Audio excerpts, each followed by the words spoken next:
এইটো কি বস্তু হয় কোনে ক'ব পাৰিব? এনেকা এইটো বস্তু বিশেষকৈ মই গুৱাহাটীত আজিলৈকে পোৱা নাই।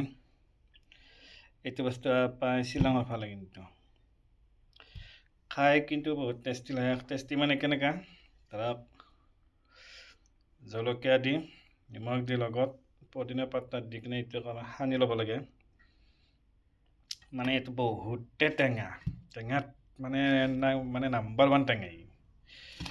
মানে এইটো যদি তাতে ডাইৰেক্ট যদি কামুৰি খাই নহয় নিমখ লগাই কিনে, ইয়াৰ বেলেগ বস্তুৱে খাব নোৱাৰে। মানে টেঙা মানে লগাবই নোৱাৰে তাত এনেকুৱা।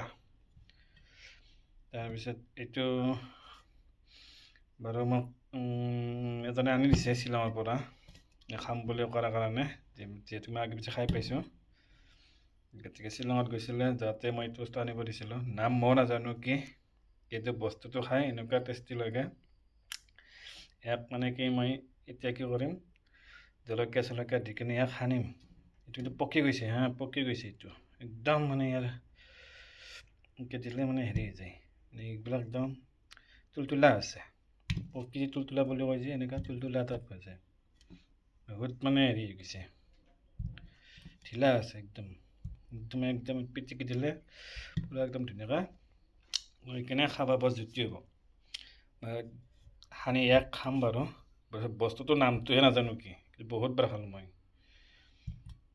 এইটো বস্তুৰ নামেই নাজানিলোঁ আজিকালি। কোনে জানে নামটো ক'বচোন, যদি কোনোবাই জানে।